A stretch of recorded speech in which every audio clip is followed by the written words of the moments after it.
다 같이 묵도하심으로 주일날 2부 예배 하나님께 드리시겠습니다.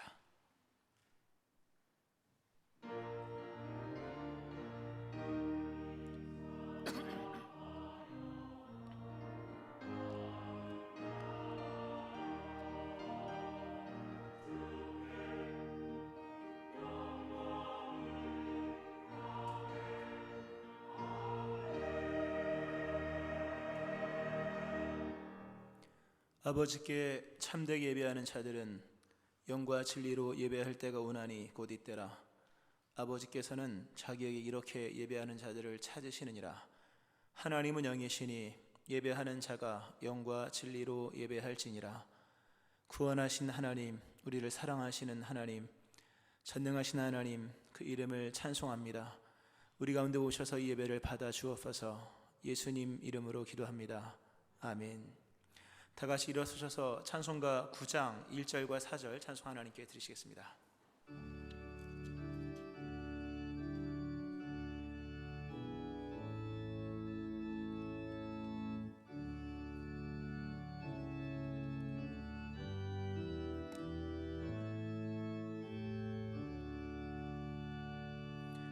하늘에 가득 찬 영광의 땅에 충만한 존귀하신 하나님, 생명과 이치로 지혜와 권능으로 언제나 우리를 지키시는 하나님, 성부와 성자와 성령 삼위의 하나님, 우리 예배를 받아주시옵소서.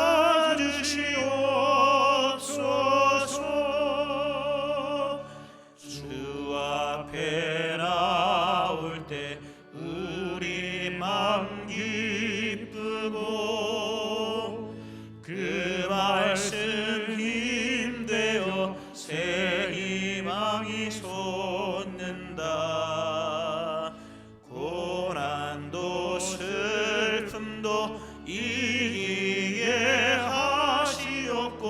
영원에 잇대어 살아가게 하소서. 우리의 사랑과 기쁨, 생명의 하나님, 우리 예배를 받아주시옵소서.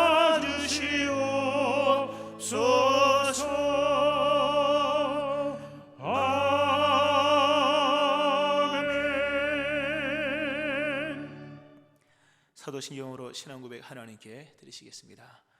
나는 전능하신 아버지 하나님, 천지의 창조주를 믿습니다.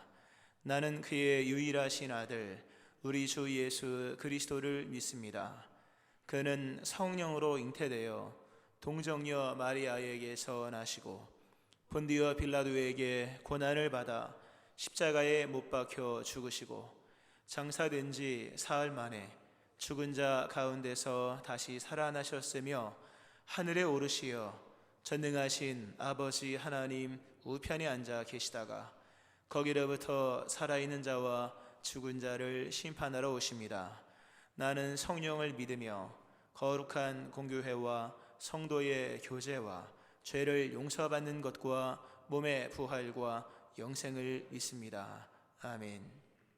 성시교도 68번 이사야 40장 1번 교독문을 한 절씩 교독하시겠습니다. 외치는 자의 소리여 이르되 너희는 광야에서 여호와의 길을 예비하라. 골짜기마다 도두어지며 산마다 언덕마다 낮아지며 고르지 아니한 곳이 평탄하게 되며 여호와의 영광이 나타나고 모든 육체가 그것을 함께 보리라. 말하는 자의 소리여 이르되 외치라. 대답하되 내가 무엇이라 외치리까 하니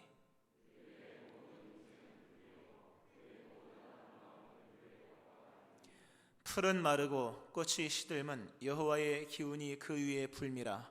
이 백성은 실로 풀이로다.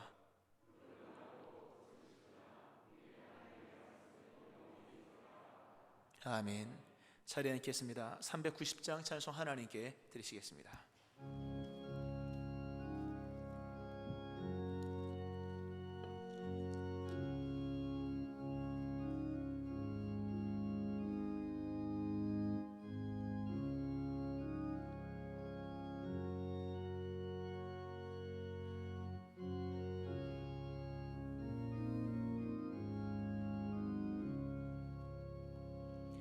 예수가 거느리시니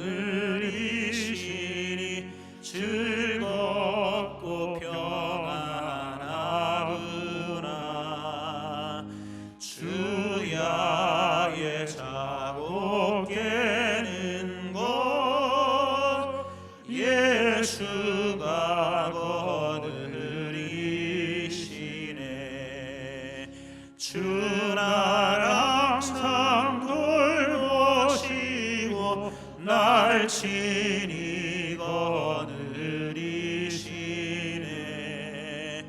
주나 항상 돌보시고 날 친히 거느리시네. 때때로 괴로움 당하면 때때로 기쁨 풍파 중에 지키시고 평안히 인도하시네. 주날 항상 돌보시고 날 친히 거느리시네. 주날 항상 돌보시고 날 친히 거느리시네. 내 주의 손을 붙잡고 천국에 올라가겠네. 괴로우나 즐거우나 예수가 거느리시네. 주날 항상 돌보시고 날 친히 거느리시네. 주날 항상 돌보시고 날 친히 거느리시네. 이 세상 이별할 때에 마귀의 권세 이기네. 천국에 가는 그 길도 예수가 거느리시네. 주날 항상 돌보시고 날 친히 거느리시네. 주날 항상 돌보시고 날 친히 거느리시네.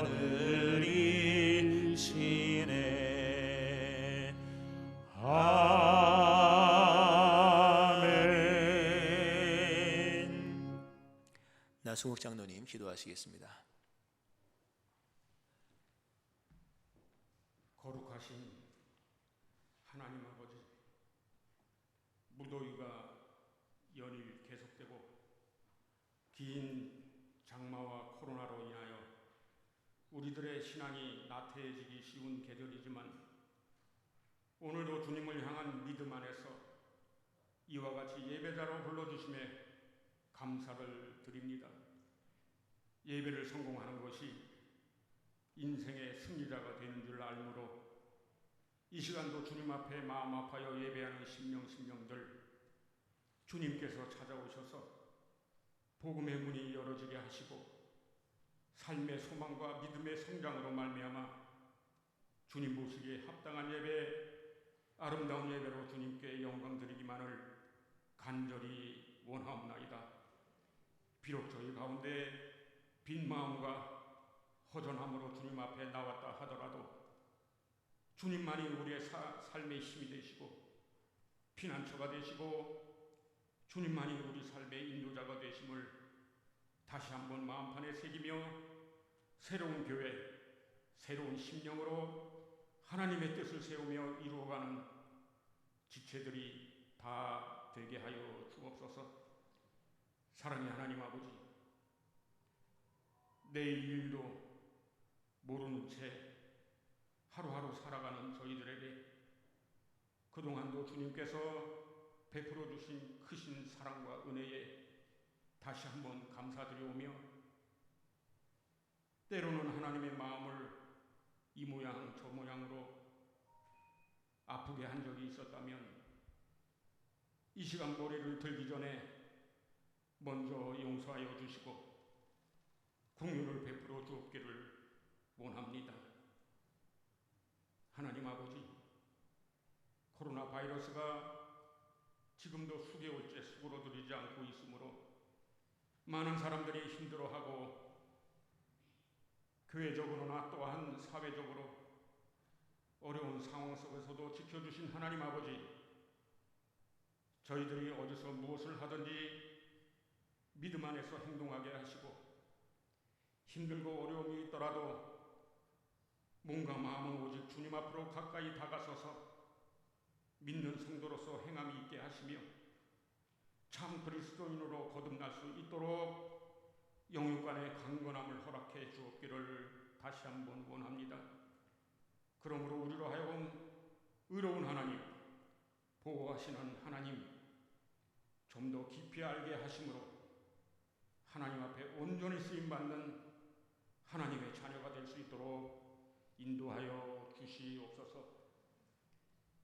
주님의 도움으로 이곳에 귀한 푸른숲 성상교회를 세워주셨사오니 주님 앞에 머리 숙이는 우리 모두가 교회를 통하여 하나님을 경외함으로 이웃과 형제자매를 사랑하는 교회, 복음의 빛을 나타내는 구원의 성전이 되게 하여 주시옵소서. 말씀의 은혜가 있게 하시고 찬양의 기쁨이 있게 하시고 기도의 열정이 있게 하셔서 선교와 구제가 주님 사랑으로 능히 감당할 수 있도록 역사하여 주시옵소서. 사랑의 하나님 아버지, 오늘도 우리들의 주변에서 여러 가지 사정과 함께 물질의 어려움도 당하는 성도들도 있습니다. 저들의 생활 속에 주님께서 항상 함께 하시어 어려움을 극복할 수 있도록 능력과 지혜를 주시옵고 또한 병마로 인하여 지금도 고통 중에 있는 성도들에게 주님께서 친히 말씀하시어 치료하시는 주님의 놀라운 기적과 역사가 이루어지기만을 간절히 원합니다. 우리나라와 민족 위에도 함께하여 주시옵소서. 집중폭우로 인하여 목숨을 잃고 집과 농토마저 수마에 빼앗긴 이웃들이 있습니다. 슬픔 속에 하늘을 원망하는 저들의 서름을 주님이여 달래주시고 위로하여 주셔서 생명과 구원의 주님을 만남으로 속히 회복하여 일상으로 돌아갈 수 있도록 주님 인도하여 주옵소서. 오늘도 목사님 진리의 말씀을 전하실 때에 우리로 하여금 주님의 마음을 알게 하시고 변화를 받도록 성령께서 인도하여 주시옵소서. 정성으로 주님께 드리는 시온성가대의 찬양을 기뻐 받아 주시옵고 그 찬양함이 우리 모두의 고백이 되게 하여 주옵소서. 예배를 위해 봉사하는 성길성길들 위해 주님의 크신 복을 허락해 주시고 수고할 때마다 주님의 평안이 있게 하여 주옵소서. 예배를 마치는 시간까지 성령께서 함께하여 주옵기를 간절히 원하오며 존귀하신 예수님 이름으로 기도 올리옵나이다. 아멘.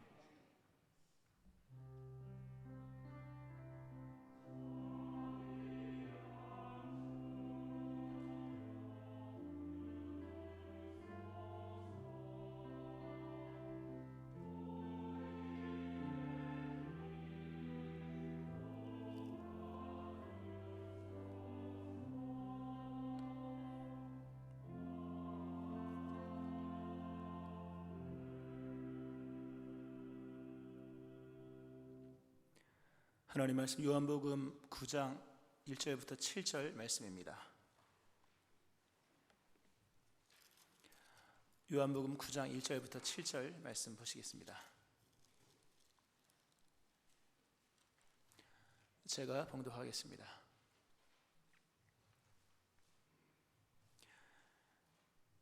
예수께서 길을 가실 때에 날 때부터 맹인된 사람을 보신지라. 제자들이 물어 이르되 라삐여 이 사람이 맹인으로 난 것이 누구의 죄로 인함이니이까 자기니이까 그의 부모니이까. 예수께서 대답하시되 이 사람이나 그 부모의 죄로 인한 것이 아니라 그에게서 하나님이 하시는 일을 나타내고자 하심이라. 때가 아직 낮음에 나를 보내신 이의 일을 우리가 하여야 하리라. 밤이 오리니 그때는 아무도 일할 수 없느니라. 내가 세상에 있는 동안에는 세상의 빛이로라. 이 말씀을 하시고 땅에 침을 뱉어 진흙을 이겨 그의 눈에 바르시고 이르시되 실로암 못에 가서 씻으라 하시니 실로암은 번역하면 보냄을 받았다는 뜻이라. 이에 가서 씻고 밝은 눈으로 왔더라. 아멘. 시온 성가대 찬송 하나님께 드리시겠습니다.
아멘.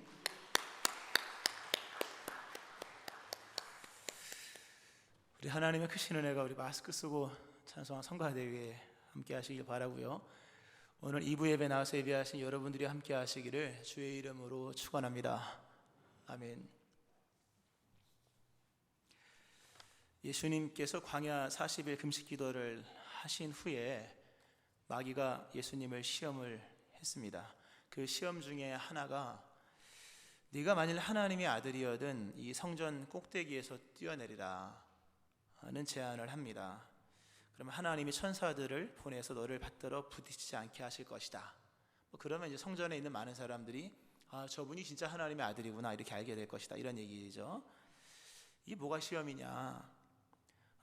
그리스도 예수께서 하나님의 아들 되심을 성전과 성전 마당에서 입증하라는 유혹. 근데 이야기를 나중에 쭉 펼쳐가 보면 예수님은 자기가 하나님의 아들 되심을 예루살렘 성전에서 나타내지 아니하시고 그 영문 밖 골고다 십자가에서 자신이 하나님의 아들됨을 보이시죠. 나중에 백부장이 진실로 하나님의 아들이구나.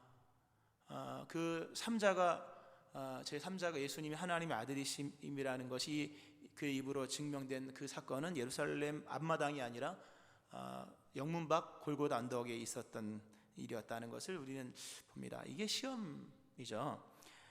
기독교의 기독교됨을 종교적인 프레임 안에서, 그것도 성전, 교회 안에서만 교회의 교회됨을 입증하게 하는 것, 이 사실 알고 보면 큰 시험입니다.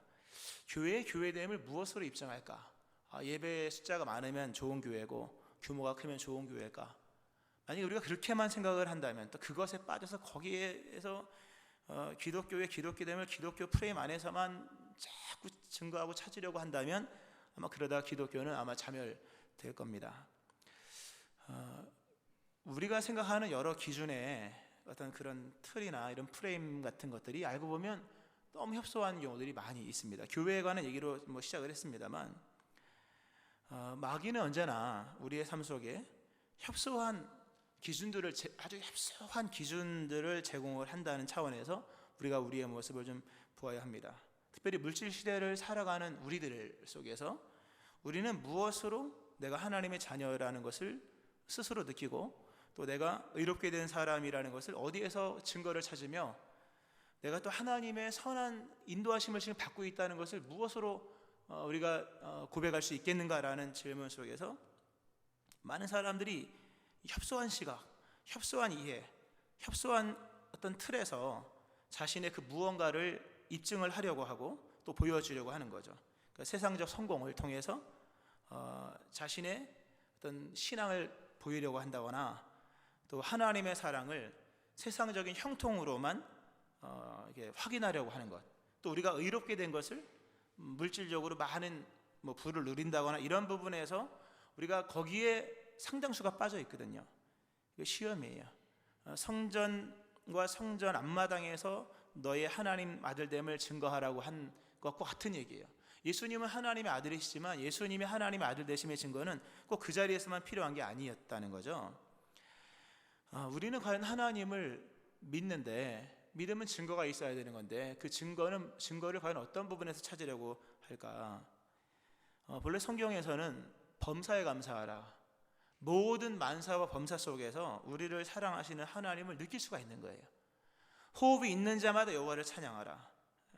심지어 이 아무것도 아닌 이 호흡, 살아있음 이 하나만으로도 얼마든지 하나님의 사랑과 하나님의 선하심을 느낄 수 있는 것인데 범사가 아니라 최상의 상태가 된 사람조차도 하나님의 사랑, 나를 의롭게 하신 하나님의 은혜, 또 하나님의 선하신 인도를 의심하고 또는 불안해하는 사람들이 한둘이 아니라고 하는 거죠.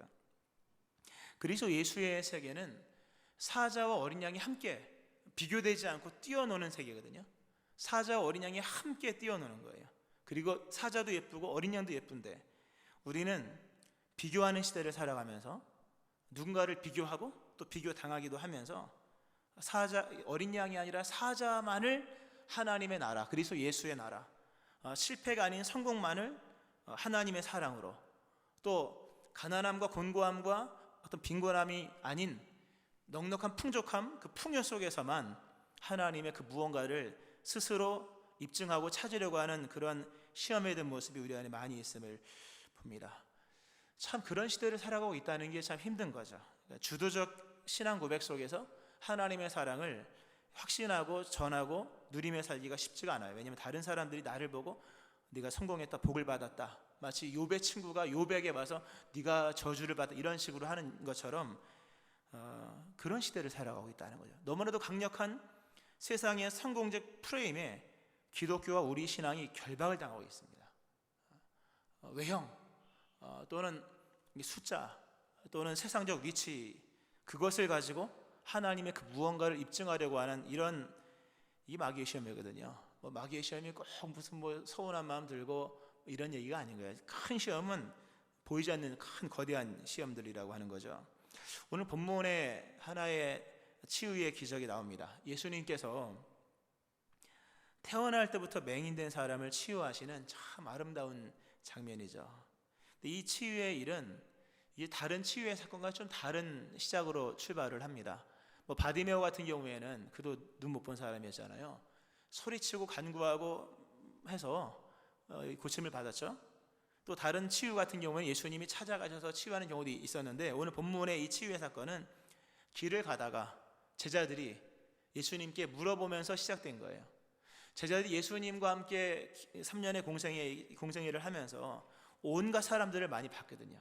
근데 그들 눈에 봤을 때 가장 불행하게 보이는 한 사람이 보인 거예요. 그 본문의 이 사람이에요. 제자들이 수많은 사람을 보고 수많은 병자도 보고 봤지만 오늘 본 이 태어나면서부터 맹인된 이 사람만큼 불행한 사람이 없어 보이는 거예요. 이 사람을 보고 면전에 두고 제자들이 예수님께 물어봅니다. 딱 그 마귀의 시험 같은 얘기를 물어보죠. 라비여, 이 사람이 맹인으로 난 것이 누구의 죄로 인함이니까? 그의 부모의 죄 때문입니까? 아니면 이 사람의 죄 때문입니까? 참 말도 안 되는 얘기를 하죠. 신학적으로도 성립도 안 되는 얘기를 합니다. 물론 틀린 말은 아닐 수도 있고요.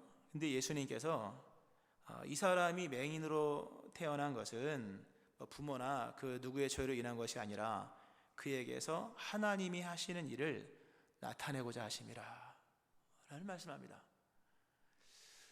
이 차이를 우리는 잘 알죠. 제자들은 이 사람이 맹인으로 태어난 그 이유를 원인적 관점에서 얘기를 합니다. 우리가 막 쓰는 단어 중에 원인, 이유, 목적 이렇게 막 쓰잖아요. 그러나 다른 성격이죠. 이유는 중립적이지만 원인은 과거적인 것이고, 원인이라는 단어는 과거적인 것이고, 목적이라는 단어는 미래적인 것이잖아요. 원인은 책임적인 거잖아요. 인과론적인 거잖아요. 뭐가 이렇게 됐기 때문에 이렇게 된 것이 이거잖아요. 목적은 뭡니까? 미래적인 것, 미래를 위한, 무엇을 위한 일로서 되어지는 것이죠. 맹인으로 태어난 이 사람, 제자들이 봤을 때 가장 불쌍하고 불행한 이 한 사람에 대한 삶을 논하면서 제자들은 인과론적으로 얘기를 합니다. 이 사람이 도대체 뭘 잘못해서 이렇게 된 겁니까? 부모가 잘못한 겁니까? 아니면 이 사람이 잘못한 겁니까? 예수님은 다른 관점에서 얘기를 합니다. 미래적 관점이죠. 이 사람이 이렇게 태어난 것은 원인이 아니라 목적 때문이다. 과거의 어떤 일로 일어난 원인, 사건 발생, 그 원인 속에서 일어난 사건, 사고가 아니라 미래를 위한, 즉 목적성으로 얘기를 하십니다.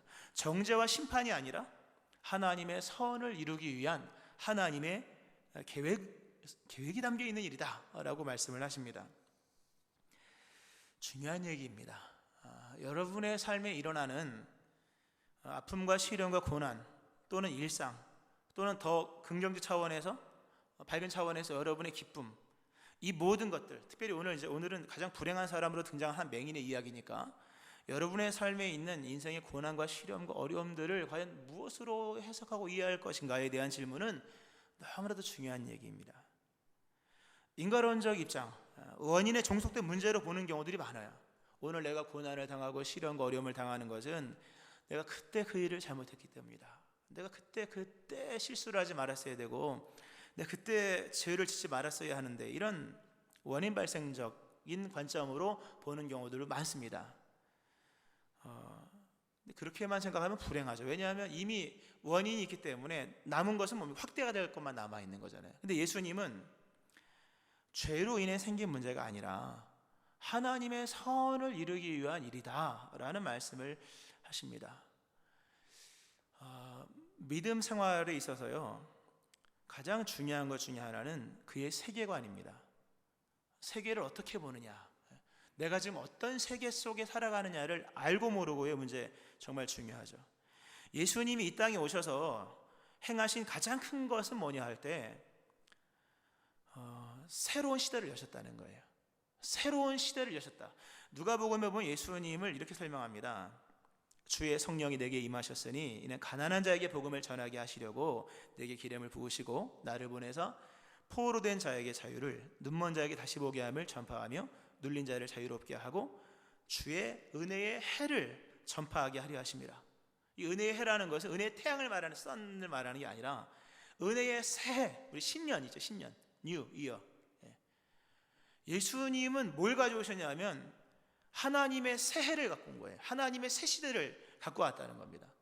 하나님의 새 시대, 이제부터는 세계가 달라진 거예요. 똑같은 역사의 흐름이지만 그리스도 예수의 등장과 더불어서 새로운 시대가 열렸다는 거죠. 그 새로운 시대가, 그 새로운 뉴 이어가 어떤 시대냐? 가난한 자가 복음을 듣는 시대, 그리고 눈먼 자가 눈을 뜨는 시대, 눌린 자가 자유를 얻는 시대. 두 가지 세계관이 있습니다. 하나는 율법주의적 세계관이 있는 거예요. 내가 잘된 것은 내가 충성했기 때문이다. 내가 반대로 그 무슨 문제가 내가 안 된 것은 나의 죄 때문이다. 물론 틀린 얘기는 아니에요. 시편 107편에 이런 말씀이 있습니다. 사람이 흑암과 사망의 그늘에 앉으며 곤고와 쇠사슬의 매임은 하나님의 말씀을 거역하며 지존자의 뜻을 멸시함이라. 사람에게는 흑암, 사망의 그늘, 곤고와 쇠사슬, 고통이잖아요. 다 고난이고, 이것의 원인은 하나님의 말씀을 거역하며 지존자의 뜻을 멸시했기 때문이다. 맞는 말씀입니다. 그리고 이게 구약의 흐름이에요. 율법적인 세계, 율법적인 문제 접근이에요. 율법적 접근입니다. 과거에 잘못했기 때문에 오늘 이 문제가 생겼다. 그러나 틀린 말은 아니죠. 그러나 그리스도 예수 오기 전까지 얘기입니다. 그리스도 예수께서 오시면서 새 시대가 온 겁니다.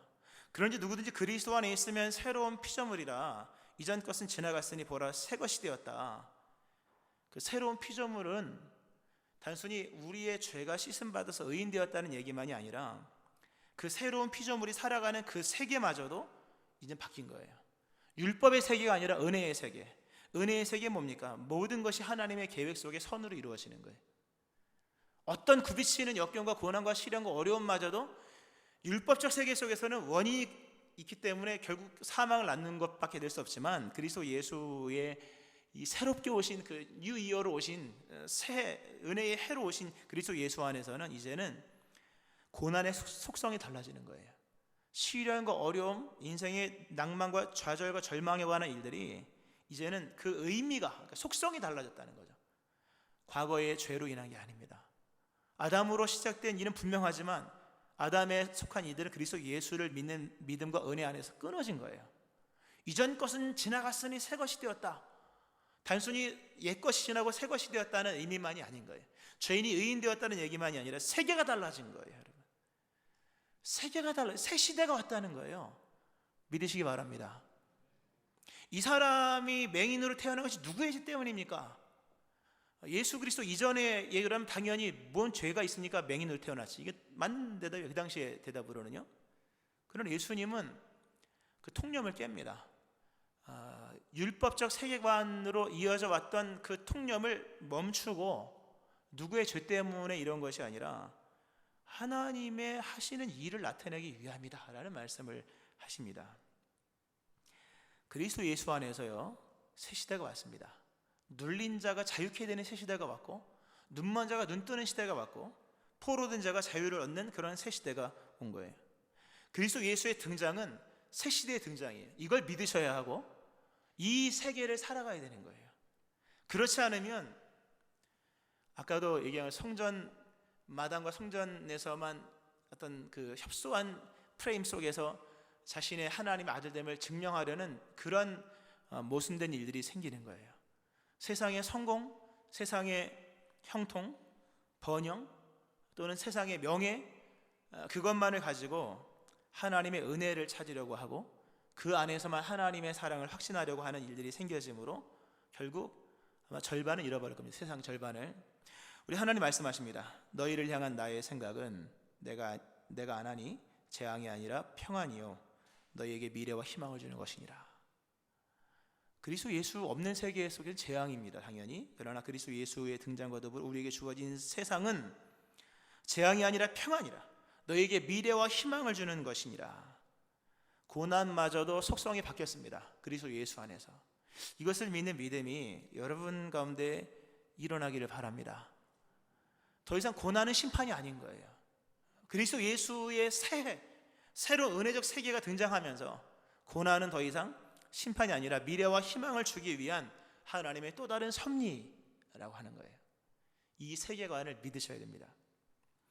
예수님께서 그 천국에 대한 비유를 참 많이 하셨는데, 천국에 대한 비유를 하시면서 이런 재밌는 비유를 하셨어요. 천국은 마치 여자가 가루 서말 속에 갖다 넣어 전부 부풀게 한 누룩과 같으니라 라는 말씀입니다.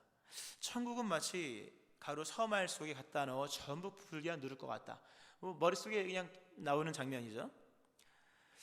한 마리 한 4kg 되죠. 예전에 그 시골에서 보면 한 말통 한 4kg 정도 됩니다. 가루 서말이면 한 16kg 되겠죠. 물론 이스라엘의 그 도량과 여기에 다를 수 있겠지만 한 15kg, 20kg 되는 밀가루 한 푸대를 한 통에 넣고 거기다가 뭐 비율이 어떤지 모르겠습니다만 누룩을 또 누룩도 가루잖아요. 이게 가루를 넣습니다.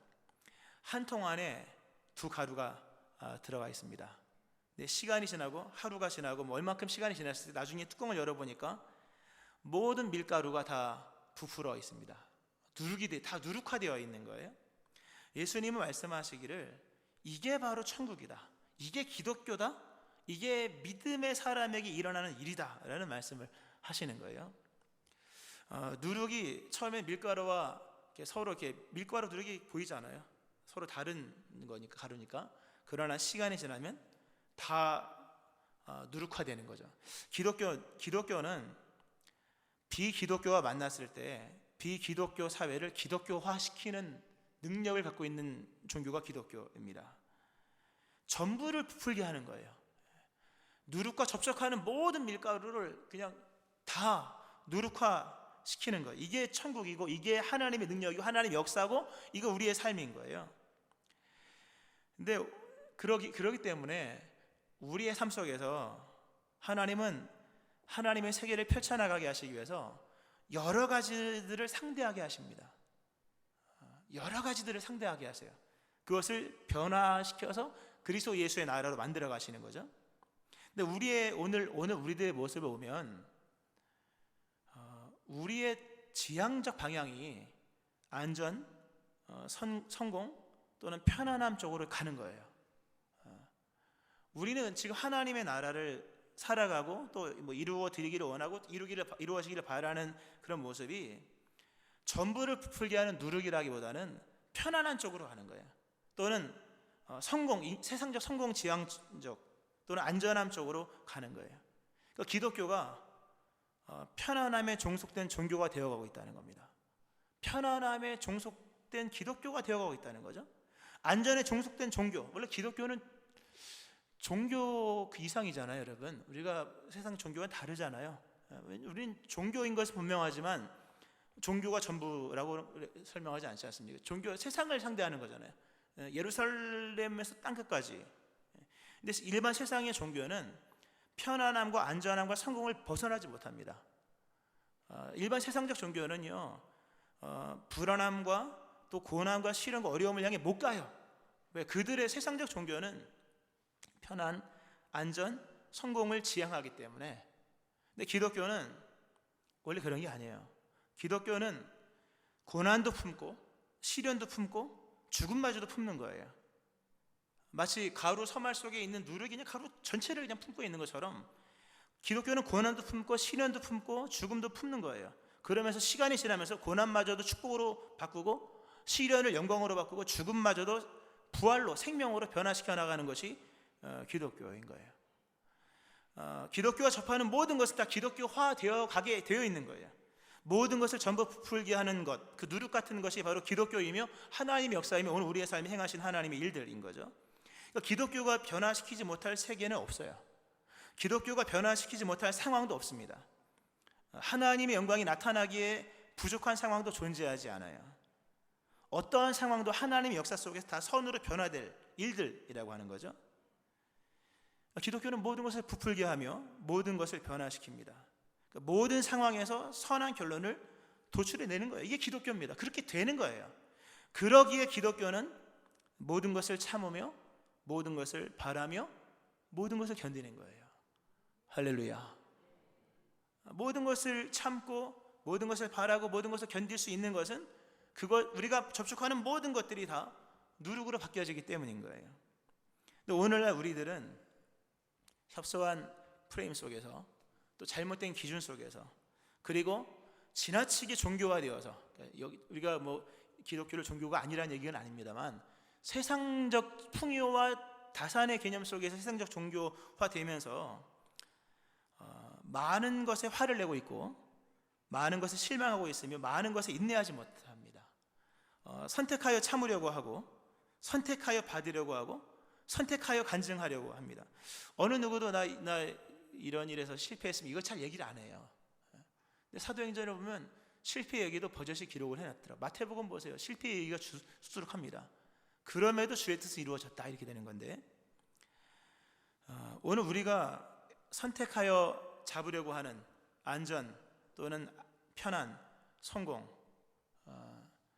그러므로 뭡니까? 오늘 본문의 제자들 같은 신앙이 생기는 거예요.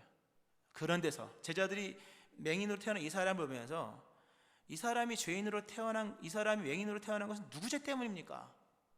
죄 때문이 아니라 하나님의 계획을 위한 것이다. 하나님의 선한 일을 이루기 위함이라고 하는 겁니다. 하나님은 우리가 접하는 모든 걸 통해서 하나님의 나라를 보이실 것이며 하나님 우리가 접하는 수많은 걸 통해서 하나님이 하신 일을 나타내는 겁니다.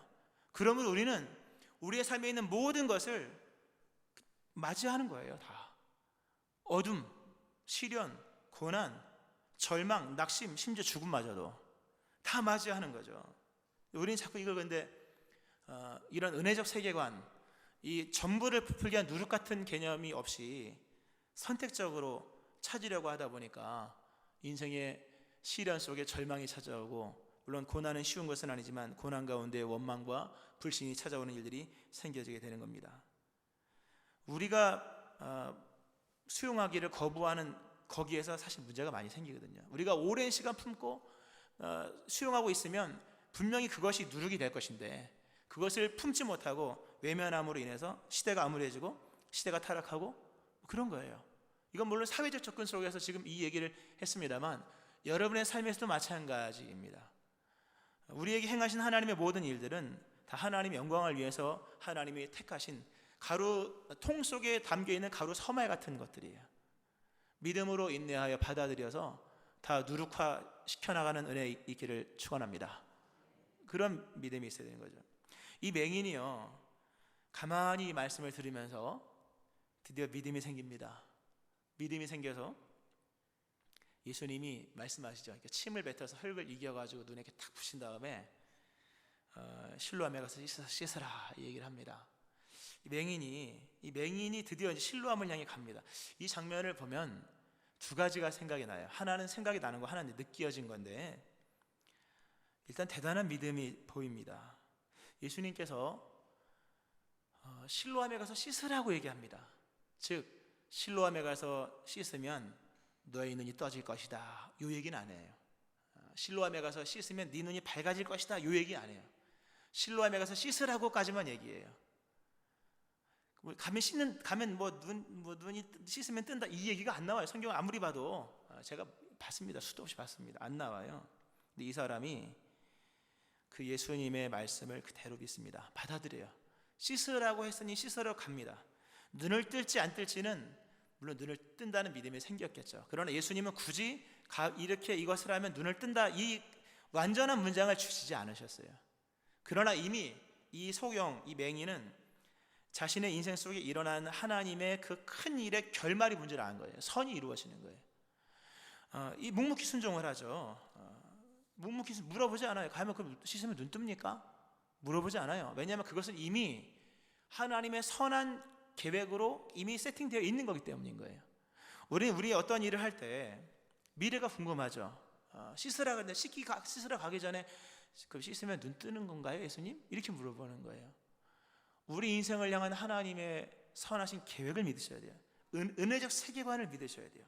그것이 어떤 모양이 어떤 형태로 나타나든 간에 결국 그 일은 하나님이 하시는 영광을 나타내기 위함인 거예요. 그러므로 믿음을 가지고 묵묵히 가라 하면 가는 것이고 행하라 하면 행하는 거예요.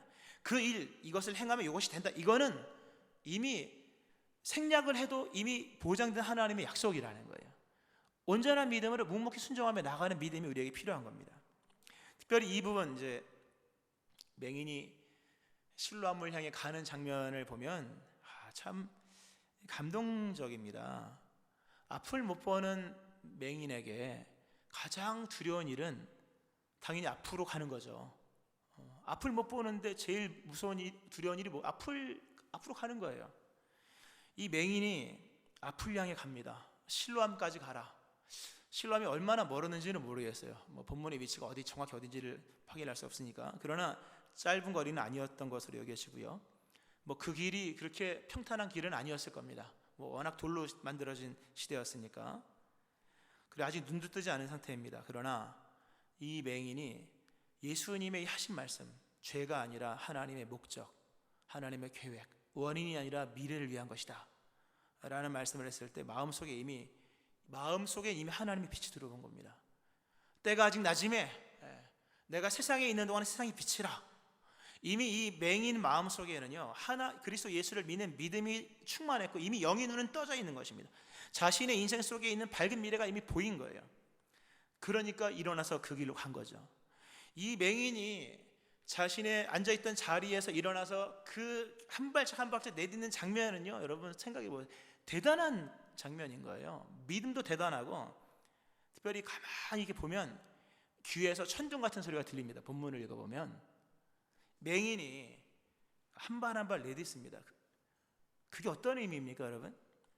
한 발 한 발 내딛는 순간 이 맹인 속에 있었던 자기 비관, 자기 저주, 자기 절망의 사슬이 끊어져 나가는 거예요. 이 들립니다. 이게 묵상을 하면 한 걸음 한 걸음 내디딜 때 그동안 자기 비관, 자기 저주, 자기 절망, 나는 죄인으로 태어났기 때문에 이것은 내가 감당해야 될 내 운명이야. 근데 이것을 한 걸음 내디딜 때마다 이게 무너지는 거예요. 절망의 세계, 자기 저주, 자기 비관의 사슬과 견과진이 무너지는 거예요. 끊어지는 사슬에 끊어지는 소리가 들리기를 축원합니다. 들리잖아요, 여러분. 나에게도 이런 새로운 인생이 있구나. 나에게도 이렇게 새로운 하나님의 계획이 있구나. 이 일이 과거의 문제 사건 발생이 아니라 미래를 위한 것이구나. 그 믿는 믿음 속에서 한 걸음 한 걸음 내딛는 것은 신앙의 위대한 승리예요. 사슬이 끊어지는 것이, 결박이 무너지는 것이, 사단의 견과진이 와르르 무너지는 역사가 있는 거죠. 역사의 사건이라는 거죠. 이 사람은 정말 가서 눈을 씻었더니 밝은 눈이 되어졌습니다. 할렐루야. 말씀을 좀 맺으면서요, 멋있어요. 너무 멋있는 장면입니다. 나중에 이 사람이 와서요, 눈을 씻고 밝은 눈으로 오잖아요. 밝은 눈으로 온 다음에 나중에 유대 종교 지도자한테 이제 이게 소환이 돼서 법정 같은 데 서게 됩니다. 그때 이 맹인이었던 이 사람, 고침받은 이 사람이 그 많은 그 종교 공회원들 앞에서 이런 얘기를 합니다. 하나님이 죄인의 말을 듣지 아니하시고 경건하여 그의 뜻대로 행하는 자의 말을 들으시는 줄 우리가 아나이다. 그러면서 이런 얘기예요. 창세 이후로 맹인으로 난 자의 눈을 뜨게 하였담을 듣지 못하였으니 이 사람, 예수는 이 사람이 하나님께로부터 오지 아니하였으면 아무 일도 할 수 없으리이다 라는 얘기를 나중에 뒤에서 합니다. 이 얘기를 제가 좀 정리를 해드릴게요. 제가 먼저 충분히 읽고 왔으니까. 공연들 앞에서 얘기를 하는 거죠. 태초부터 지금까지 맹인으로 태어날 때부터 맹인으로 태어나서 눈 뜨는 거 들어봤습니까? 대답을 안 했겠죠, 당연히. 전 못 봤습니다. 근데 이것이 일어났습니다. 이거 하나님이 한 겁니다. 그리고 그 일이 나한테 일어났습니다. 무슨 의미냐면 자기에게 있었던 이 눈 뜨는 이 사건을 차별화시킵니다. 천지창조 이후에 단 한 번도 없었던 일이 일어난 거예요. 이 일은 반복적인 일이 아니에요. 적어도 자기 세계 속에서는. 물론 예수님은 바디메오 눈뜨게 하고 또 다른 소경도 눈뜨게 했지만 천지창조 이후에 한 번도 중복되지 않는 유일한 사건, 차별화된 사건으로서 받아들여요. 자기에게 일어난 일을. 또 절대화시킵니다. 하나님이 아니면 이건 못하는 거잖아요. 하나님이 하신 이 절대적인 일을 절대화시킵니다. 그리고 자기가 눈을 뜬 것은 오직 하나님의 은혜로만 떠진 것이다. 인간의 노력이 아니라 전적인 은혜화시킵니다. 무슨 얘기냐면 이 맹인이 큰 걸 깨달은 겁니다. 예수님 만나기 전에는 죄 져서 눈 맹인되고 이렇게 살다 이렇게 죽나 보다 생각을 했는데, 그가 예수님 말씀을 따라 눈을 뜨고 난 이후에 깨달은 것이 자신이 맹인으로 태어난 것은 결코 죄 때문이 아니라 하나님의 절대적인 능력과 차별적인 역사와 은혜적인 선물을 내게 베푸시기 위한 하나님의 섭리였다. 할렐루야. 내가 맹인으로 태어난 것이 죄 때문이 아니었다. 하나님의 절대적인 능력, 차별화된 역사, 은혜적 선물을 주시기 위해서 행하신 하나님의 놀라운 비밀한 섭리였다는 거죠. 여러분 안에 있는 인생의 시련과 어려움들 뿐만 아니라 우리 인생 전체 속에는 그 누구도 빼앗지 못하는 절대적인, 또 누구와도 중복되지 않는 차별적인, 그리고 하나님이 완성하시는 은혜적인 계획 속에 여러분 심령 속에 있는 겁니다. 하나님께서 그 선물을 감춰 놓으신 거예요. 그리스도 예수 밖에서는 못 찾습니다. 예수 밖으로 가면. 그러나 그리스도 예수 안에 있으면 그 일은 하나님이 이루시는 하나님의 역사가 되는 것입니다. 할렐루야. 말씀 맺으면서 믿음의 길 끝에는 반드시 구원이 있습니다. 빛이 있습니다. 소망의 완성이 있습니다. 실로암에 갔을 때 가서 씻었더니 눈이 밝아졌죠. 밝은 눈 떠집니다. 이 실로암 보냄받았다는 뜻이다. 이 실로암은 결국 누구를 말합니까? 보냄받으신 분 예수님을 말하는 거예요. 하나의 상징이 탄생하는 순간이죠. 실로암은 단순히 지명만을 말하는 것이 아니라 상징적인 의미가 있는 거예요. 예수 그리스도. 예수님께로 한 걸음 한 걸음 내디뎌, 절망하지 마시고 한 걸음 한 걸음 내디디며 나가는 겁니다. 그 예수 안에, 그 예수의 세계로 들어가는 거예요. 고난은 기회입니다. 위기가 바로 창조의 기회이며 실패가 새로운 기회입니다. 우리가 살아봐서 알지만 우리에게 다가오는 기회는 실상 성공으로 오기보다는 실패로 오는 경우가 더 많습니다. 하나님은 역경을 통해서 하나님만이 하시는 특별한 차별적인 은혜를 행하실 것입니다. 오늘 고난 중에 있는 분들 있습니까? 지금이야말로 하나님의 영광을 나타낼 특별한 기회가 온 것입니다. 하나님은 여러분이 지금 당하고 있는 불행과 고난에 종속되는 분이 아닙니다. 하나님의 역사는 지금도 펼쳐지고 있는 것입니다. 지금 당하고 있는 어려움들을 창조적인 기회로 펼쳐가실 것입니다. 묵묵히 믿음으로 순종하는 겁니다. 그 믿음에 가는 그 길 끝에 밝은 눈으로 왔더라, 이 역사가 일어나는 거죠. 이 은혜가, 이 밝은 미래가 펼쳐지기를 그리스도 예수의 이름으로 축원합니다. 아멘. 기도하겠습니다.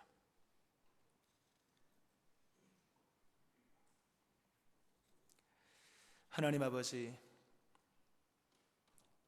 우리에게 있는 고난은 죄 때문이 아니라 하나님의 절대적인 능력, 차별적인 역사, 은혜적인 선물을 주시기 위한 하나님의 섭리임을 말씀하시는 주여, 우리의 실로암이 되시는 그리스도 예수께로 나아갑니다. 절망하지 않고 믿음을 가지고 나가는 모든 사람들, 씻고 밝은 눈 뜨게 하시는 밝은 미래 허락하여 주옵소서. 예수님 이름으로 기도합니다. 아멘.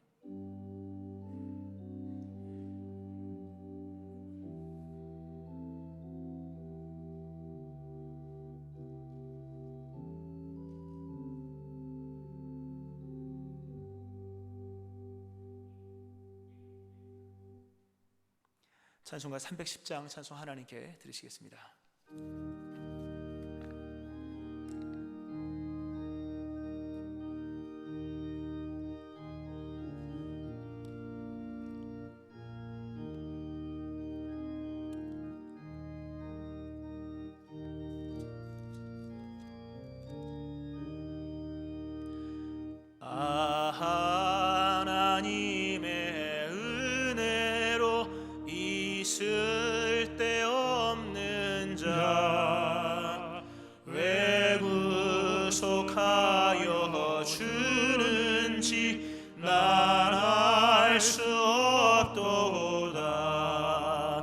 내가 믿고 또 의지함은 하시는 주님 늘 보호해 주실 것을 나는 확실히 아네. 왜 내게 굳셀 믿음과 또 복음 주셔서 내 마음이 항상 편한지 난 알 수 없도다. 내가 믿고 또 의지함은 내 모든 형편 하시는 주님 늘 보호해 주실 것을 나는 확실히 아네. 왜 내게 성령 주셔서 내 마음 감동해 주 예수 믿게 하는지 난 알 수 없도다. 내가 믿고 또 의지함은 내 모든 형편 아시는 주님 늘 보호해 주실 것을 나는 확실히 아네. 주 언제 강림하실지 혹 밤에 혹 낮에 또 주님 만날 그곳도 난 알 수 없도다. 내가 믿고 또 의지함은 내 모든 형편 아시는 주님 늘 보호해 주실 것을 나는 확실히 아네. 봉헌 기도드리겠습니다. 먹이시고 입히시고 채우시며 또 믿음의 길을 가게 하신 하나님께 감사드립니다. 하나님 앞에 드린 귀한 예물들 기억하시고 이 드려진 예물 고백 받으시며 이들의 삶 속에 하나님 필요한 것을 아시는 주께서 물질을 더하시고 그 풍족을 더하시고 또 섬길 수 있는 넉넉한 것들을 더하시며 또 나눌 수 있는 많은 필요한 것들을 채워 주옵소서. 손의 수고가 열매로 이어지게 하시고 또 밟는 모든 땅들이 이들의 것 될 수 있게 하여 주옵소서. 하나님의 나라 하나님의 영광이 충만하게 임하는 거룩한 삶의 자리가 되게 하여 주옵소서. 예물이 귀하게 잘 쓰여짐으로 교회를 세우고 선교의 지경 열어가게 하여 주옵소서. 축복하며 예수님 이름으로 기도합니다. 아멘. 교회 소식을 전해드리겠습니다. 푸른 숲성산교회신 여러분을 환영합니다. 푸른 숲성산교회는 영혼을 구원하며 제자를 삼는 사랑의 공동체로서 은혜와 진리가 충만한 교회입니다. 아멘. 새로운 교회 새로운 심령 올해 피오이고요. 지난주에 박민지 청년, 전병찬 청년 각각 등록했습니다. 감사드리고요. 내용이 마르지 않는 삶, 큐티하는 교회, 큐티하는 성도, 생명의 삶으로 큐티 잘 하시기 바랍니다. 8월 성교원시 주일이 이번 주입니다. 매월 셋째 주 성교원시 주일로 지키며 월정 성교를 통해서 성교에 동참합니다. 하반기 문화스쿨 바이올린과 첼로 두 과목 개설을 하고요. 신청서에 안내와 방법이 있으니까 보시고 신청하시면 되겠습니다. 교육부 여름 사역 계속 이어지고 있습니다. 유수등부, 중고등부 이어지고 있는데 많은 기도와 관심 부탁드립니다. 공동체 모임 및 성교회 모임 조심해서 방역 수칙 준수하면서 모이시기 바라고요. 그리고 우리 장희롱 집사님 8월 15일에 소천하셔서 장례 중에 있습니다. 오늘 입관 예배가 오늘 2시 30분에 포항 시민 장례식장, 이 근방에 있는 장례식장에서 하는데요. 교회에서 2시 10분에 출발하도록 하겠습니다. 발인 예배는 내일 7시에 시민 장례식장에서 있고요. 교회에서는 6시 40분에 출발하도록 하겠습니다. 오늘 임시당에 있고요. 임시당에는 입관 예배 드리고 난 후에 모여서 다시 하도록 하겠습니다. 예배 힘써 참여하시기 바라고요. 나머지는 참고하시기 바랍니다. 우리 서로 인사하시겠습니다. 잘 되고 있습니다. 밝은 미래가 예비되어 있습니다. 잘 되고 있습니다. 밝은 미래가 예비되어 있습니다. 아멘. 다 같이 일어서셔서 찬송가 635장 찬송 하나님께 드리고 2부 예배를 마치겠습니다.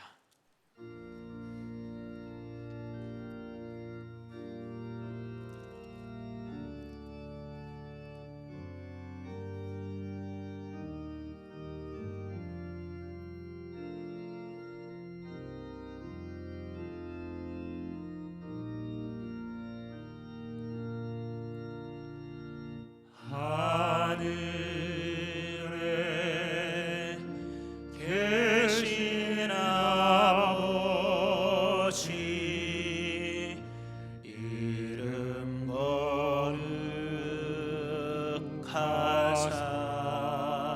거룩하사 주님 나라 임하시고 뜻이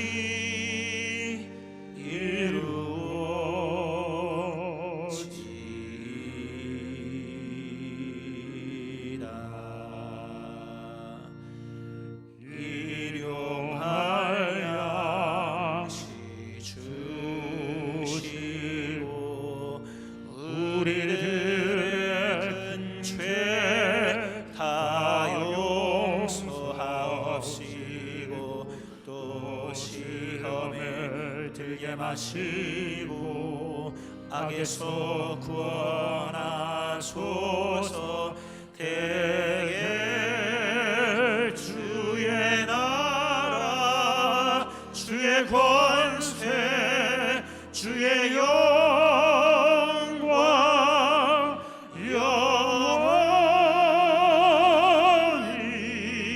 영원히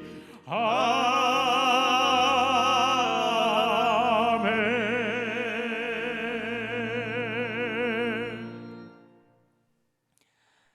그리스도 예수의 은혜와 하나님 아버지의 무한하신 사랑하심과 성령님의 역사하심과 교통하심이 우리의 인생에 있는 모든 문제마저도 하나님의 선하신 일을 이루시기 위한 하나님의 계획이라 말씀하신 말씀을 믿으며 우리 인생의 신뢰함 되신 예수님을 향해 오늘도 낙심치 아니하고 믿음의 그 길을 새롭게 결단하며 가는 모든 믿음의 식구들 머리 위에 회복이 필요한 저들의 삶 위에 함께 하시기를 축원하옵나이다. 아멘.